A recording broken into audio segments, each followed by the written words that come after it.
तुलसी विवाह कथा।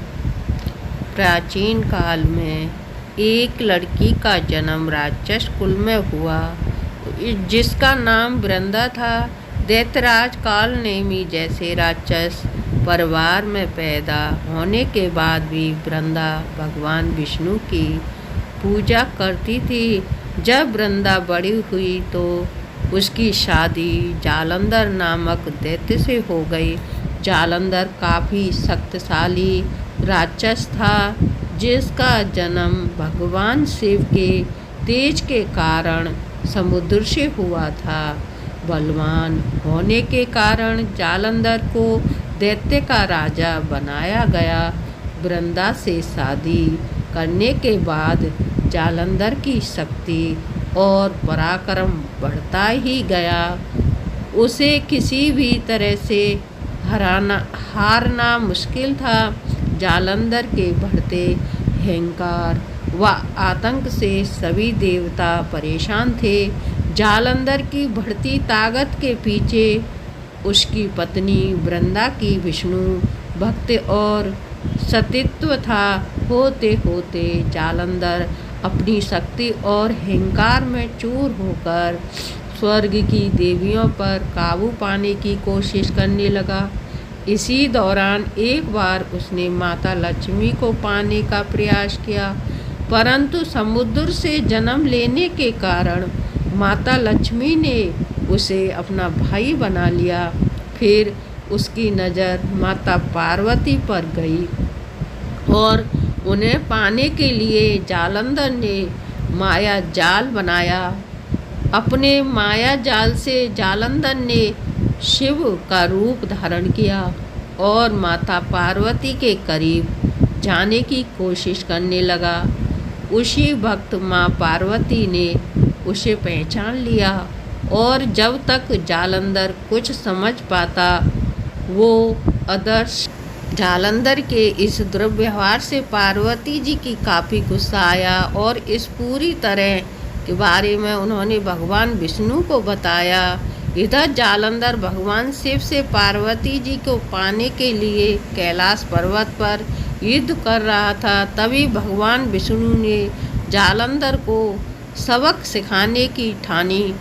सभी को पता था कि जालंधर अपनी पत्नी के पूजा पाठ और सतीत्व की वजह से ही अजय हुआ है।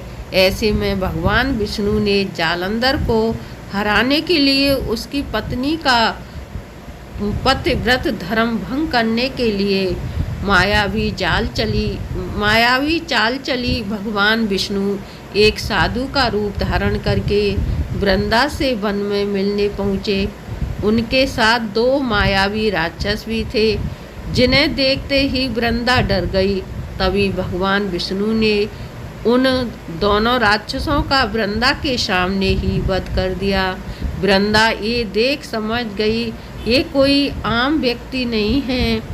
उसी पल वृंदा ने साधु से अपने पति के बारे में पूछा। साधु बने भगवान ने अपनी माया शक्ति से दो बंदर प्रकट किए। दोनों बंदरों के हाथों में जालंधर का सर व धड़ था। ये देखते ही वृंदा बेहोश हो गई। कुछ समय बाद होश में आने पर वो साधु से अपने पति को दोबारा जिंदा करने की प्रार्थना करने लगी। वृंदा की विनती सुन उसके आँखों के सामने साधु ने अपनी माया से जालंधर के कटे हुए सर के हिस्से को जोड़ दिया और स्वयं उस शरीर में समा गए। वृंदा को जरा सा भी अंदाज़ा नहीं था कि उसका साथ ऐसा छल किया गया है। जालंधर का रूप धारण किए विष्णु जी को वृंदा अपना पति समझ कर रहने लगी। वृंदा के ऐसा करने से उसका सतीत्व भंग हो गया। इसके बाद जालंधर कैलाश पर्वत में युद्ध हार गया। जब वृंदा को यह सच पता चला तो उसने गुस्से में विष्णु भगवान को पत्थर बनने का श्राप दिया। इस घटना के बाद वृंदा स्वयं सती हो गई। जिस स्थान पर वह भस्म हुए वहाँ तुलसी का पौधा प्रकट हुआ। विष्णु भगवान वृंदा की वृंदा की पति भक्ति से प्रसन्न हुए और उन्होंने कहा, हे वृंदा, तुम्हारी पति भक्ति देखने के बाद तुम मुझे प्रिय लगने लगी हो।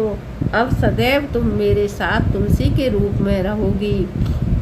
तुम्हारे तुलसी रूप का जो भी व्यक्ति मेरे शालिग्राम के साथ विवाह कराएगा उसे 1000 गुना यश व पुण्य प्राप्त होगा। जिस भी मनुष्य के घर तुलसी का वास होगा उस घर में कभी भी असमय यमदूत नहीं आएंगे। आगे भगवान ने कहा, तुलसी के पौधे की पूजा करने वालों को गंगा व नर्मदा स्नान करने के बराबर पुण्य प्राप्त होता है। संसार में चाहे कोई भी मनुष्य कितना भी दुष्ट क्यों न हो, कितने भी पाप क्यों न किए हों, मृत्यु के दौरान उसके मुंह में तुलसी और गंगा जल अवश्य दिया जाएगा। इससे वह अपने पापों से मुक्त होकर वैकुंठ धाम जाएगा। इसके अलावा जो व्यक्ति तुलसी व आंवला के पेड़ की छाया में पितरों का श्राद्ध करेगा उसके पितरों को मोक्ष मिलेगा। कहानी से सीख छल कपट या फिर अपनी शक्ति का दुरुपयोग करने वाले व्यक्ति का विनाश होना तय है।